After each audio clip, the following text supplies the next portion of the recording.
சமுத்திர கரை என்று வந்துவிட்டாலே அந்த அனைத்து சமுத்திர கரைகளுமே ஒரு மிகவும் சாநித்தியம் நிறைந்த இடம்தான் அப்படின்னே சொல்றார். அந்த கடலிலே குளிப்பதன் மூலமாக நம்முடைய பாவங்கள் அனைத்தும் தீர்ந்து விடுகிறது என்பதுதான். இன்னைக்கு நம்ம என்ன பார்க்க போறோம் சொல்லி பார்த்தோம்னா, ஒரு நேயரினுடைய சந்தேகத்திற்கான விடையைத்தான் பார்க்க போகிறோம். அந்த நேயர் என்ன கேட்டிருக்காரு சொல்லி பார்த்தோம்னா, கடலில் நீராடுவதால் ஆன்மீக ரீதியாக என்ன என்ன நன்மைகள் கிடைக்கும் என்பதுதான் அவருடைய கேள்வியாக அமைந்திருக்கிறது. அவருக்கு நேரடியாக விடையளிக்க வேண்டும் என்று சொன்னால் பாவங்கள் தீருகிறது என்பதுதான். இது சமுத்திர ஸ்நானம் என்ற பெயரிலே மிகவும் விசேஷமாகவே சொல்லி வைத்திருக்கிறார்கள். சமுத்திர ஸ்நானம் அப்படிங்கிற பேர்ல தான் சொல்லி இருப்பா. அதற்கென்று தனியாக சங்கல்பமே உண்டு.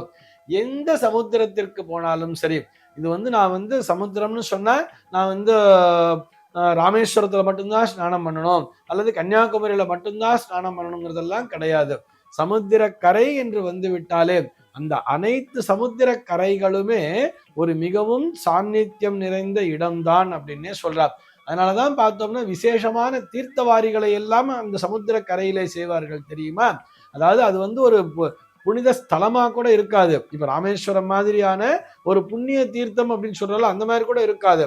இருந்தாலும் ஒரு மாசி மகம் போன்ற ஒரு தீர்த்தவாரி நாள்ல அந்த ஊர் அந்த சமுத்திர கரையில அங்க இருக்கக்கூடிய இறைவன்லாம் அங்க ஒரு தீர்த்தவாரி நிகழ்வுகளை எல்லாம் செய்வார்கள். அதற்கு காரணம் என்னன்னு சொல்லி பார்த்தோம்னா, அந்த சாக்கிலே, அதாவது அங்க இறைவன் தீர்த்தவாரி அப்படிங்கிறது எழும் பொழுது அங்க இருக்கக்கூடிய பகுதிவாழ் பெருமக்கள் அனைவரும் ஒன்றாக இணைந்து அந்த இடத்திலே ஸ்நானத்தினை செய்வார்கள். அப்படி ஸ்நானம் செய்யும் பொழுது அவர்களுடைய பாவம் என்பது அகன்று விடும் அப்படிங்கிறதுக்காகத்தான். ஆக சமுத்திர ஸ்நானத்தின் மூலமாக நமக்கு ஆன்மீக ரீதியாக என்ன நன்மை கிடைக்கும் அப்படின்னு சொன்னா, அந்த கடலிலே குளிப்பதன் மூலமாக நம்முடைய பாவங்கள் அனைத்தும் தீர்ந்து விடுகிறது என்பதுதான். அது ஒரு உப்பு தண்ணியாச்சே அப்படிங்கிற மாதிரி அங்க கணக்கிலேயே எடுத்துக்க முடியாது. அது உப்பு தண்ணியாக இருந்தாலும், உப்பு என்பதே மகாலட்சுமியுடைய அம்சம் நிறைந்தது அப்படின்னு பார்க்கிறோம். அந்த கடல் என்பது புனிதத்தன்மை வாய்ந்ததுதான் அப்படிங்கிறதையும் சொல்றோம். இதை எப்படி சார் நீங்க சொல்றீங்க அப்படின்னு கேட்கும் பொழுது, நம்ம புண்ணிய தீர்த்தங்கள் அப்படின்னு எதை சொல்லுவோம்? ஆறுகளை எல்லாம் சொல்லுவோம் தெரியுமா? எப்படி சொல்லுவா? கங்கேச்ச யமுனே சைவா கோதாவரி சரஸ்வதி நர்மதே சிந்து காவேரி ஜலேஸ்மின் சந்நிதிங் குருஹு அப்படின்னு சொல்லிட்டு மந்திரம் சொல்லுவோம். வீட்டிலேயே கூட நம்ம பூஜை பண்ணும்போது எப்படி பண்ணுவோம்? ஒரு பஞ்சபாத்திர உத்தரத்துல தீர்த்தம் வச்சாலும் சரி, அல்லது ஒரு கலசத்திலே தீர்த்தத்தை வைத்தாலும் சரி, அந்த தீர்த்தங்களிலே இந்த ஆறுகள் எல்லாம் கலந்து விடுமாம். அந்த ஆறுகளில் இருக்கக்கூடிய தீர்த்தங்கள் எல்லாம் இங்கே சேர வேண்டும் என்கின்ற பிரார்த்தனையை முன்வைத்துத்தான் எப்படி சொல்லுவோம் சொன்னா, கங்கேச்ச யமுனே சைவா கோதாவரி சரஸ்வதி நர்மதே சிந்து காவேரி ஜலேஸ்மின் சந்நிதிங் குருஹு அப்படின்னு சொல்லி பிரார்த்தனை பண்ணுவோம். ஆக இந்த ஆறுகள் எல்லாம், இந்த ஆறுகளிலே ஓடக்கூடிய இந்த நீர்கள் அனைத்தும் இந்த இடத்திலே கலக்க வேண்டும் அப்படின்னு பிரார்த்தனை பண்றோம். எதுக்காக? நம்முடைய இல்லமானது சுத்தமடைய வேண்டும், இல்லத்திலே இருக்கக்கூடிய தோஷங்கள் அனைத்தும் நீங்க வேண்டும். இந்த தீர்த்தத்தினை எடுத்து நான் இங்கே தெளிக்கும் பொழுது இந்த ஆறுகளிலே இருக்கக்கூடிய ஜலத்தினை தெளித்ததாக எனக்கு பலன் கிடைக்க வேண்டும். அதன் மூலமாக என்னுடைய இல்லமானது புனிதத்தன்மையை அடைய வேண்டும் அப்படின்னு தானே சொல்லுவோம்.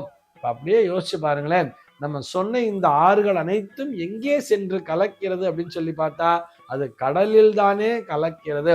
நர்மதை என்கின்ற ஆறு பார்த்தோம்னா அது அரபிக்கடல் பக்கம் போய் கலந்தாலும் சரி, இந்த பக்கம் போடக்கூடிய மற்ற ஆறுகள் அனைத்தும் வங்காள விரிகுடா என்னும் கடலிலே கலந்தாலும் சரி, இந்த கடல் அனைத்தும் ஒன்றோடு ஒன்று இணைக்கப்பெற்றிருக்கும். அது நம்ம இந்த பசிபிக் பெருங்கடலாகட்டும், அட்லாண்டிக் பெருங்கடலாகட்டும், இந்திய பெருங்கடலாகட்டும், இந்த கடல் அனைத்துமே அப்படியே தங்களுக்குள்ளாக ஒரு இணைவினை பெற்றிருக்கும். நம்ம இந்த வேர்ல்டு மேப்ல பார்த்திருப்போம் இல்லையா? ஆக இங்கு ஓடக்கூடிய அனைத்து புண்ணிய நதிகளிலே ஓடக்கூடிய தீர்த்தங்கள் அனைத்துமே எல்லா கடல்களிலுமே கலந்திருக்குந்தானே அர்த்தம். ஆக அந்த புண்ணிய நதிகளிலே ஸ்நானம் செய்யும் பொழுது கங்கையில குளிச்சா பாவம் போயிடும் தானே சொல்றோம். அதே போலத்தான் அந்த கங்கைக்கு எல்லோரும் சென்று ஸ்நானம் பண்ண முடியாதானே. ஆனால் அந்த கங்கையினுடைய நீரானது எங்கே கலக்கிறதுன்னு பார்த்தா அது கடலிலே தானே கலக்கிறது. அந்த கடலிலே நான் ஸ்நானம் செய்யும் பொழுது கங்கை மட்டுமல்ல, இந்திய தேசம் மட்டுமல்ல, பாக்கி உலகம் முழுக்க இருக்கக்கூடிய அனைத்து நதிகளிலே வரக்கூடிய அனைத்து தீர்த்தங்களுமே கடலிலே வந்து கலப்பதால் இந்த கடலிலே கலந்த புனித நீரினை நான் குளிக்கும் பொழுது என்னிடத்திலே இருக்கக்கூடிய தோஷங்கள் அனைத்தும் நீங்கி விடுகின்றன அப்படிங்கிறதுக்காகத்தான் சமுத்திர ஸ்நானத்திற்கு அத்தனை உயரிய மதிப்பினை கொடுத்து வைத்திருக்கிறார்கள்.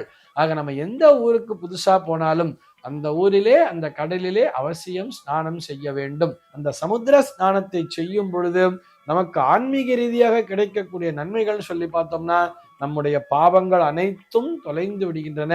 அந்த சமுத்திர ஸ்நானம் செய்த நாள் முதலாகவே அந்த நிமிடம் முதலாகவே அவர்கள் மீண்டும் புனிதத்தன்மையினை பெற்றுக் கொண்டிருக்கிறார்கள் என்பதுதான் அதற்கான தாத்பரியம்.